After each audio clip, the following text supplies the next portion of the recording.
Okay, so of course you don't want to be releasing hormones 24/7 in the same amounts, right?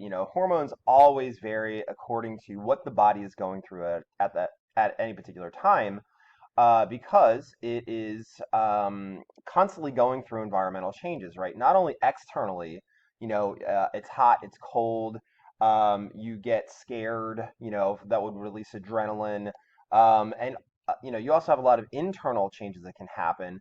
We mentioned menstruation, digestion. There's all kinds of things that can happen internally as well.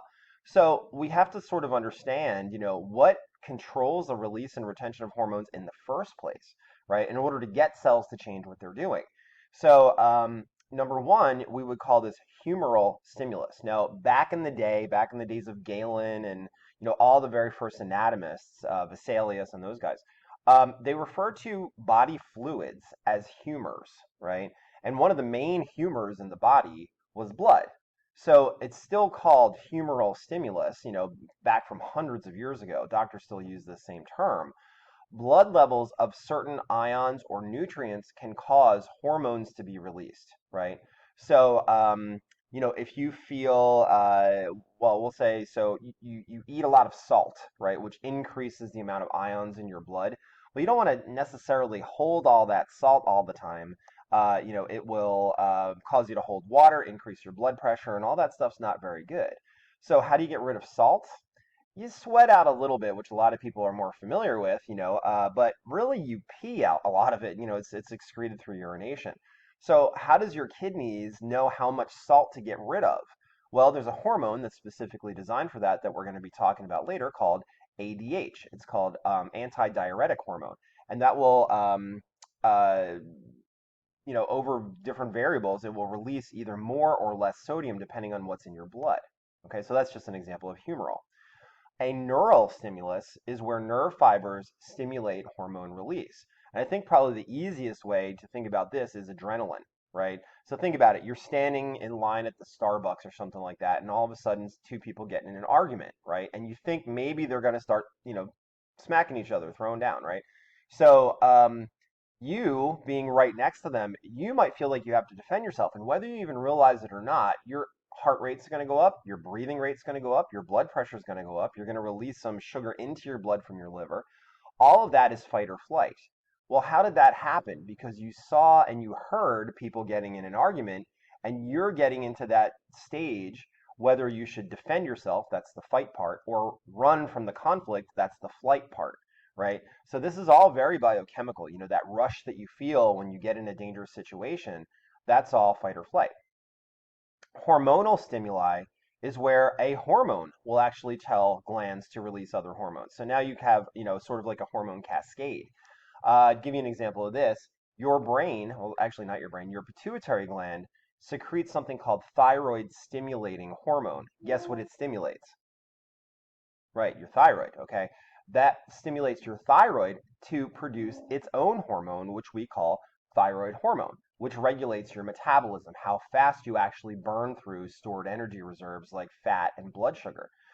So there are three different ways that hormones are released. So that's humoral, your body's just monitoring what's going on in your blood. Neural, so you're responding to input coming in from the outside environment, through your nervous system.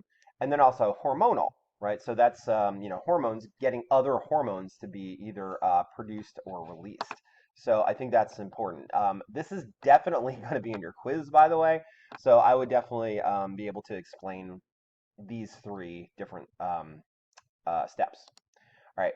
So regulation. Keep in mind, obviously, when hormones are released, they're going to be in the blood for a while according to the half-life, right? You don't want to release too much and you don't want to release too little, right? So regulation is a big important part of this, mostly based on feedback loops. That would be positive and negative feedback. So if you have a question about how that works, we can talk about that, in class as well. So regulation is primarily accomplished by the hypothalamus. The hypothalamus regulates almost all of the hormones in the body by monitoring the blood and what the blood is carrying as it passes through this particular gland, right? This gland is probably the most important gland in your entire body for maintaining homeostasis. It maintains blood sugar, waste products, make sure that they don't get too high, hormone levels of other hormones, and there's a direct link from your hypothalamus to your pituitary gland. In ANP1, if you took it, you should have done a brain dissection, right? The hypothalamus should have been somewhere in your sheep brain or whatever brain you dissected at that point, and the pituitary gland hangs down from that, kind of like a little, like a little grape, right, on a stalk. Okay, that's what we're going to be talking about for probably the rest of this, installment of the videos here. So, hypothalamus hormones are important to understand. First of all, the hypothalamus, even though it's technically part of your brain tissue, it is made of nerve cells, produces two hormones that are essential. I had mentioned this one already. Okay, this is called antidiuretic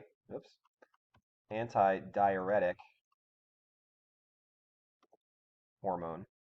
Uh, and it also produces oxytocin. Okay. Um, both of these are important. We'll get into these and what they do in the body in a second. But these hormones will travel down that little stalk that connects to the pituitary gland where they're going to be stored. So if you look at this picture here, okay, your hypothalamus is generally, you can see this little square, right in this area here. Your hypothalamus are the nerve cells that produce the hormones themselves. So yes, nerves don't just carry, impulses and stuff. They can also serve as cells to secrete things like hormones, right? So this hypothalamus is going to create, literally manufacture ADH and oxytocin, and it's going to store it in the posterior pituitary gland. So you can literally think of, these hormones being made, these little chemicals, and they're going to travel down here and be stored in that posterior pituitary gland. Now, if you look at the gland a little bit more closely, again, if you had ANP1, you'll know that this is a bone in the skull that's part of the sphenoid bone. It's called the sella turcica, or the space in there is called the hypophyseal fossa, as you can see over here, right? The hypothalamus is literally taking the hormones that it makes and putting them in the posterior part of the gland, okay? We haven't talked about the anterior part of the gland yet, which is over here, because that makes its own hormones. So this is where we start to get a little bit complicated as far as the structure and how hormones are produced here. Don't worry about memorizing all this stuff. We just don't have the anatomical models or specimens to dissect, especially at this point in the year. So don't worry about all the pars, tuberals, etc. So the posterior pituitary does not create, but rather stores hormones that are made in the hypothalamus, as I had said before. Antidiuretic hormone has a specific function. So if you think about it, first of all, you may know or may not know what a diuretic does. Diuretics generally cause you to shed water through urination. Okay, so in other words, you can buy actually pills over the counter which are called water pills. So, if you want to fit in that suit or that dress for the wedding and you gained a couple pounds, you can take some diuretics, which will cause you to shed some water weight, allow you to fit into your suit or your dress temporarily, and then as soon as you start drinking water and stop taking the water pills, it'll come back again. So really what antidiuretic hormone does is it increases kidney secretion. So in other words, getting rid of sodium, and then I'm going to say and water, because water will literally follow the sodium out of your kidneys. So this is what's going to cause you to release a lot of sodium and water, and that's going to have some downstream effects, which we'll talk about a little bit later. Oxytocin, on the other hand, causes contraction of, we're going to say, reproductive smooth muscle. Okay, should probably just type this in next time, but contraction of reproductive smooth muscle. So if you think about it, when a woman goes into labor, she's at that 9 months, baby's ready to go. Oxytocin causes or starts uterine contractions. As the uterus contracts tighter and tighter and gets smaller and smaller, baby's sort of forced out into the world, right? So that would be oxytocin. This also works with male reproductive organs, and it gets contraction of male smooth muscles. That's what allows ejaculation to happen. So this is all obviously very tied into reproductive function, oxytocin also causes a feeling of satisfaction when it's released, right? So this is also considered a neurotransmitter. It's a lot of times been called the love hormone. Hey, if we want to talk about that in class, I don't know, but that is something that you should. Oh, sorry, bell just rang. That is something that you should have an appreciation for. Oxytocin, that flood of oxytocin, a lot of times leads to pair bonding for a couple, an adult couple, and also because so much of it was released in labor and delivery, it's the pair bonding of mother and child, right? So this is a lot of times when a woman has a baby, they'll clean the baby off, put it right on mom's chest, and that flood of oxytocin really leads to a lot of bonding right at that exact moment, which is why they say it's an important thing to do that. Okay, here's where we start to get complicated. This is the microanatomy, which is one of those important things in the syllabus that y'all need to understand. Talking about the difference between the anterior versus the posterior pituitary gland. Okay, so I'm going to talk about the differences in subsequent slides. I just wanted to have a slide where you could compare these two. So you might be looking at this and already thinking, okay, well, the back part of the gland, the posterior, looks a lot different, right? So there's the posterior lobe, right? It looks a lot different than the anterior lobe, okay, as far as the blood supply and what's going on there. So it's really important to understand this because it highlights so many really important concepts in anatomy and phys. All right, so you can always go back to this slide if you just want to do a comparison side by side. The anterior pituitary gland is derived from epithelial tissue, not nervous tissue. Okay, so that would be the posterior part of the gland is nervous, as we said. The anterior part of the gland is derived from epithelial cells. Now, if you know anything about epithelial cells from A&P1, they're really good at secreting things, right? All kinds of stuff, stomach enzymes and acid, mucus, all kinds of things, right? So in this case, in the anterior pituitary, they're secreting hormones. And they're making those hormones what we call de novo. So in other words, they're made brand new. They are not taken from the hypothalamus. Examples of these hormones would be human growth hormone, and you can read the rest. Good luck pronouncing this one, but it's pronounced adrenocorticotropic hormone, right? That's an anti-inflammatory. It suppresses immune responses.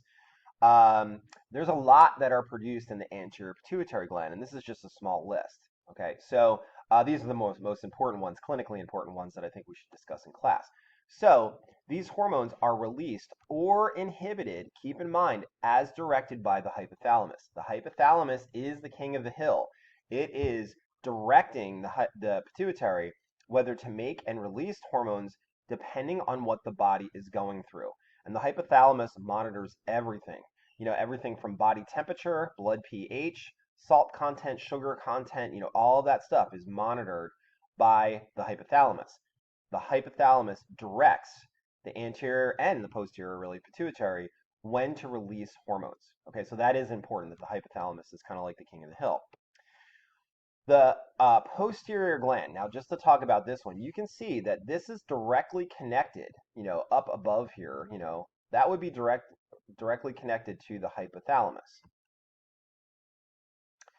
That hypothalamus is making those hormones and literally storing them. You can imagine the hormones almost like dripping down here and being secreted into the posterior pituitary where it's stored.